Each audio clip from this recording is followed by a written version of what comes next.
ஓம் Saravanabhava channel வாயிலாக உங்களை சந்திப்பதில் பெருமகிழ்ச்சி அடைகிறேன். இன்றைய பதிவு ஆடி மாத ராசி பலன்கள். நிறைய பேருக்கு சந்தேகம், ராசியை வச்சு பலனை பார்க்குறதா லக்னத்தை வச்சு பார்க்குறதா? ராசி என்பது உங்கள் மனதை அடிப்படையாக வைத்து கிடைக்கக்கூடிய பலன்கள். லக்னம் உயிர் ஆத்மார்த்தமாக கிடைக்கக்கூடிய பலன்கள்.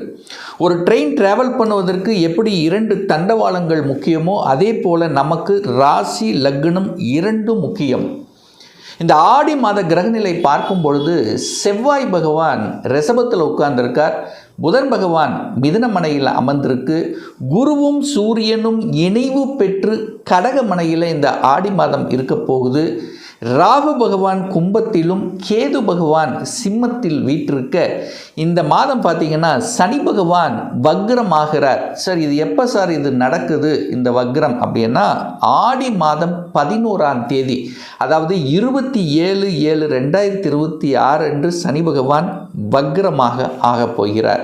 அப்போது இந்த கிரக அமைப்புகளை வைத்துக்கொண்டு இந்த ஆடி மாதம் என்ன பலன், எப்படி இருக்க போகுது, என்ன மாதிரி தெய்வ வழிபாடு உகந்தது என்பதை பற்றி இந்த பதிவில் நம்ம டீட்டெயிலாக பார்க்க போகிறோம். அதற்கு முன்னால் நம்முடைய சேனலை நீங்கள் ஃபஸ்ட்டு டைம் பார்ப்பவர்கள் என்றால் மறக்காமல் சப்ஸ்கிரைப் பண்ணிக்கிங்க. துலாம் ராசி அன்பர்களே, ஆடி மாதம் என்ன பலன் எப்படி இருக்க போகுது அப்படின்னு பார்க்கும் பொழுது, உங்கள் ராசிநாதன் என்று சொல்லக்கூடிய சுக்கிர பகவான் 11ஆம் இடம் என்று சொல்லக்கூடிய லாபஸ்தானத்தில் உட்கார்ந்துருக்கார். அப்போ லக்னாதிபதி ராசி அதிபதி லாபஸ்தானத்தில் இருக்கிறது ஒரு நல்ல அமைப்பு தான். மனம் ஏதோ ஒரு வகையில் லாபத்தை நோக்கிய எண்ணம், ஒரு பிரயாணத்தை நோக்கிய எண்ணங்கள். அதே சமயத்தில் பார்த்திங்கன்னா அந்த சுக்கிரன் 11 இருக்கிற வரைக்கும் உங்கள் மனம் கொஞ்சம் ஒரு பூரிப்போடு இருக்கக்கூடிய அமைப்பு. ஆனால் அதே சமயத்தில் 1ஆம் தேதி, அதாவது ஆகஸ்ட் மாதம் 1ஆம் தேதி, ஆடி மாதம் 16ஆம் தேதி உங்கள் ராசிநாதனான சுக்கிரன் நீச்சமாகிறார். நீச்சம் எங்கே வந்து அமர்கிறார்? 12ஆம் இடம் என்று சொல்லக்கூடிய விரயஸ்தானத்தில் போகுது. அப்போது என்னாகும்? மனம் விரயமாக போகிறது. மனம் எதையோ நினைத்து கொண்டு வருத்தமடையக்கூடிய தன்மை, செலவு அதிகமாகக்கூடிய தன்மை அங்கே நீச்சமாகுது. இது நடக்கலை, அது நடக்கலை அப்படின்னு சொல்லிட்டு ஏதோ ஒன்று மனம் ஏதோ ஒரு அதாவது ஒரு விரயமான ஒரு எண்ணம், நெகட்டிவ் ஆஸ்பெக்ட் போகாமல் இருந்துட்டாலே போதும். ஸோ இந்த 16ஆம் தேதி ஆடி 16க்கு அப்புறம் பார்த்திங்கன்னா சில தடைகள், சில பயணங்கள், கொஞ்சம் அலைச்சல் திருச்சல் டென்ஷன் இருக்கும். அப்போ கொஞ்சம் கவனம், நிதானம், பொறுமை என்பது அவசியம் என்பதை ஆழமாக மனதில் பதிய வைத்து கொள்ளுங்கள். அதே சமயத்தில் உங்களுக்கு யோகத்தை தரக்கூடியவன் யார் அப்படின்னா சனி பகவான். அந்த சனி பகவானுடைய பார்வையில் உங்கள் ராசிநாதன் இருக்கிறது. அப்போ அந்த பணம், விரயமாகக்கூடிய பணம் குழந்தைகளினுடைய கல்விக்காக அல்லது குழந்தைகளுக்காக அல்லது பூர்வீகத்துக்கு சென்று அங்கே ஒரு பிரயாணங்கள், குலதெய்வத்துக்கு போகிறது, இது மாதிரி சின்ன சின்ன தூர அதாவது ஒரு ஒரு ஒரு 50 கிலோமீட்டர் 100 கிலோமீட்டர் ஒரு ட்ராவல் பண்ணக்கூடிய சந்தர்ப்ப சூழ்நிலை உண்டாக்கும். அது கோயில் திருப்பணிகள், கோயில் சம்பந்தப்பட்ட விஷயத்துக்கு போகிறது இன்னும் ஒரு நல்ல தன்மை தான். ஒரு மனசு எதையும் நினச்சி வருத்தப்பட்டிருக்கும்லவா, அப்போ மனம் சந்தோஷம் தரக்கூடிய செயல்பாடுகளில் ஈடுபடுவது துலாம் ராசி என்பவர்களுக்கு சிறப்பு அப்படிங்கிறத மைண்டில் வச்சுக்கோங்க. பாசிட்டிவ் எண்ணங்கள் தான் வேணும், நெகட்டிவ் எண்ணங்களை அடியோடு ஒழிக்கணும். அதாவது நெகட்டிவ் என்ன? கடன் சார்ந்த விஷயங்கள், ஒரு வம்பு வழக்கு சம்மந்தப்பட்ட விஷயத்துக்கு போகிறது, பணத்தை நம்பி, அதாவது பணத்தை யாருக்காவது கொடுத்து விட்டு அதுக்கப்புறம் யோசிக்கிறது, ஜாமீன் கையெழுத்து போடுறது. ஏன்னா 2ஆம் அதிபதி போய் 8ல் உட்கார்ந்துருக்கார். அப்போது தனம் 8ல் ஒரு வழி. அப்போ பணம் சார்ந்த விஷயத்தில் கவனத்தோடு செயல்படணுங்கிறத மைண்டில் வச்சுக்கோங்க இந்த துலாம் ராசி என்பர்கள். சார் குடும்பம் எப்படி இருக்க போகிறது? குடும்பம் நன்றாக இருக்க போகிறது. எப்படி சார்? 2ஆம் அதிபதி 2ஆம் இடத்தை பார்க்குறார். குரு என்கின்ற ஒரு சுப கிரகம் 2ஆம் இடத்தை பார்க்குது. அப்போது பணம் வருவதற்கு அனைத்து விதத்திலும் நீங்கள் என்ன தொழில் வேலை இது இருக்குங்க, அதில் எல்லாம் எந்த தடையும் ஏற்படுத்த போவதில்லை. பணத்தை கையாளுகின்ற விஷயத்தில் தான் கொஞ்சம் கவனமாக செயல்படணும். அதே சமயத்தில் பார்த்திங்கன்னா இந்த வம்பு வழக்கு சம்பந்தப்பட்ட கோபப்படக்கூடிய சில விஷயங்களுக்குள்ளே போகவே கூடாது. ஏன்னா 2ஆம் அதிபதியாக இருக்கக்கூடியவர் செவ்வாய், அவர் போய் 8ல் உட்கார்ந்துருக்கார். கோபக்கார கிரகம் 8 என்கின்ற வலி என்கிற இடத்திலிருந்து 2ஆம் இடத்தை பார்க்குறதும், அதே குரு தான் 6ஆம் அதிபதி. அப்போ 6ஆம் அதிபதி 8ஆம் அதிபதி இந்த 2 கிரகங்கள் குடும்பஸ்தானத்தை பார்க்குது.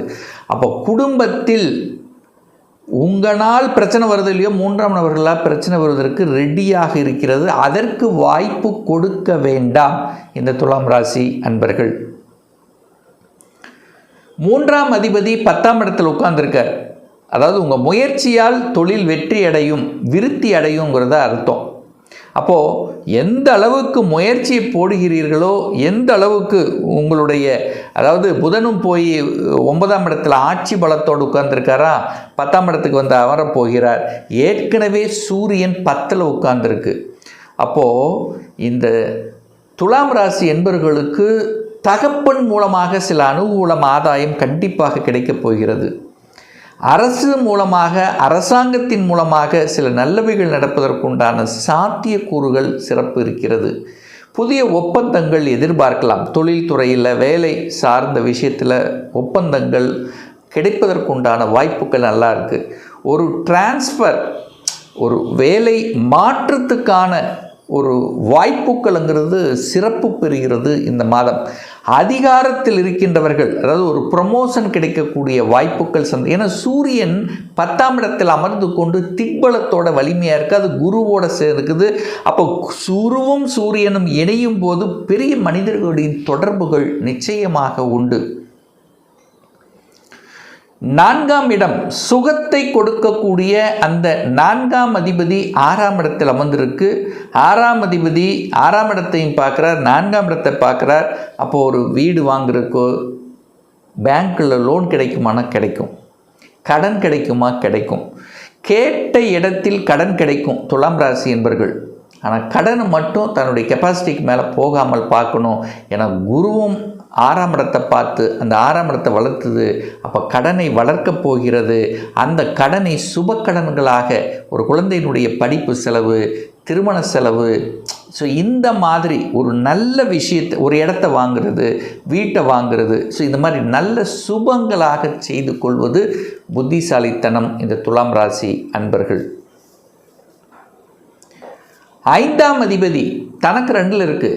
அப்போது வேலை தேடிக்கொண்டிருக்கின்றவர், படித்து முடித்தாச்சு, இப்போ வேலைக்கு போகணும், வேலை இமீடியட்டாக கிடைக்கக்கூடிய அமைப்புகள், சந்தர்ப்பங்கள் உண்டு. அப்போது வேலை மாற்றம், உத்தியோக மாற்றம், ஊர் மாற்றம், இடமாற்றம் என்கின்ற தன்மைகள் சிறப்பு பெறுகின்ற ஒரு நல்ல மாதம் இந்த ஆடி மாதம் அப்படின்னு சொல்லுவேன்.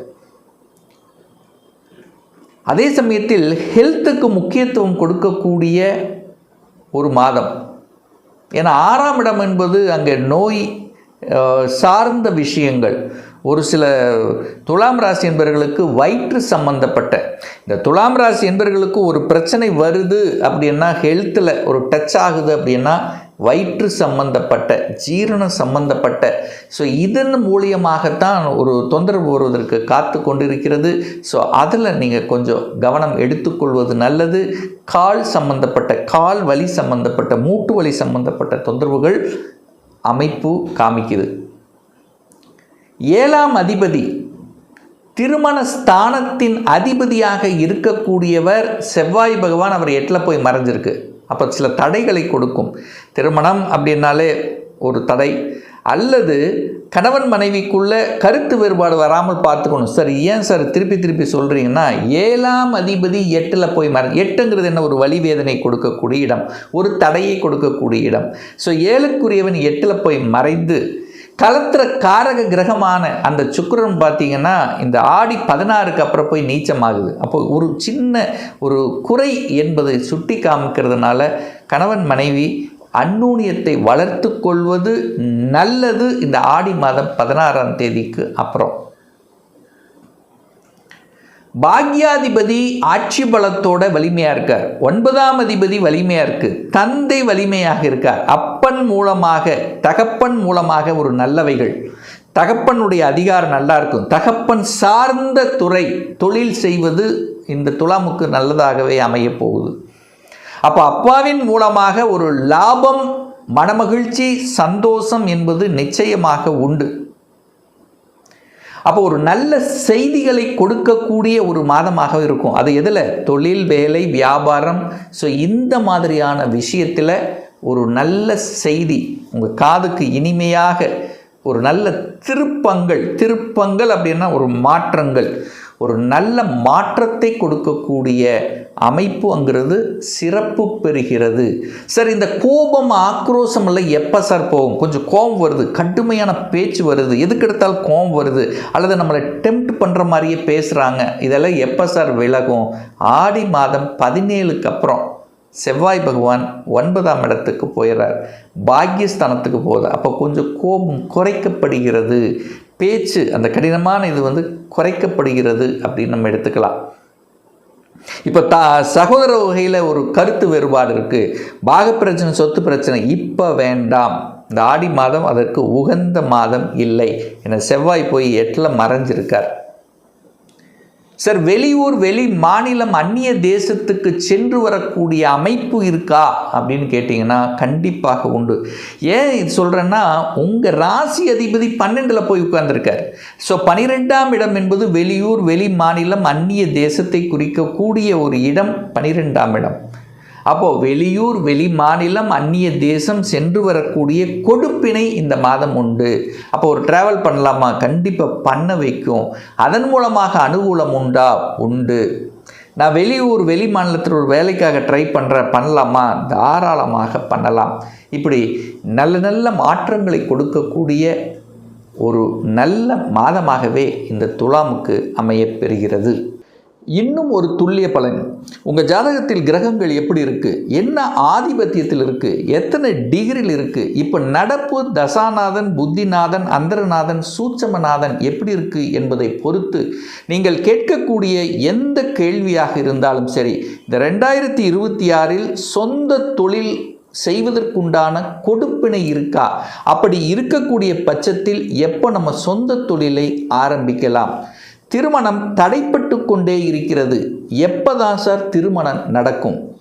எப்போ நமக்கு குழந்தை பாக்கியம் கிடைக்கும்? வேலையில் எப்போ இடமாற்றம், ப்ரமோஷன் கிடைக்கும்? எப்போ நான் வீடு கட்டுவேன்?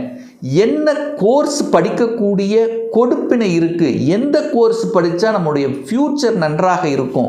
இது போன்ற கேள்விகளுக்கு துல்லியமான பதிலை நம்மால் கூற முடியும். ஒரு பர்சனல் கன்சல்டேஷன் எடுத்துக்கணும், ஒரு சுயஜாதகம் பார்க்கணும் என்று விருப்பப்படக்கூடிய அன்பர்கள் டிஸ்பிளே தெரியக்கூடிய நம்பருக்கு வாட்ஸ்அப் மூலியமாகவோ ஃபோன் கால் மூலியமாகவோ தொடர்பு கொண்டு அப்பாயின்மெண்ட் பெற்றுக்கொண்டு நேரடியாகவோ அல்லது ஆன்லைன் மூலமாகவோ கன்சல்டேஷன் எடுத்துக்கலாம். நம்முடைய அலுவலகம் கோயம்புத்தூரில் அமைந்துள்ளது. அதாவது கோயம்புத்தூரிலிருந்து மேட்டுப்பாளையம் செல்லும் வழியில் வெள்ளக்கிணர் பிரிவுக்கு அருகில், அதாவது அன்னபூர்ணா ஹோட்டலுக்கு பக்கத்தில் அமைந்துள்ளது. பிரியர் அப்பாயின்மெண்ட் வாங்கிட்டு நேரடியாக கன்சல்டேஷன் எடுத்துக்கலாம். நிச்சயமாக இந்த பதிவு ஏதாவது ஒரு ரூபத்தில் உங்களுக்கு யூஸ்ஃபுல்லாக இருக்குங்கிறதுல எந்தவித மாற்று கருத்தும் கிடையாது. மீண்டும் ஒரு நல்ல பதிவில் உங்களை சந்திக்கும் வரை உங்களிடமிருந்து விடைபெறுவது உங்கள் அஸ்ட்ராலஜர் டாக்டர் சதீஷ்.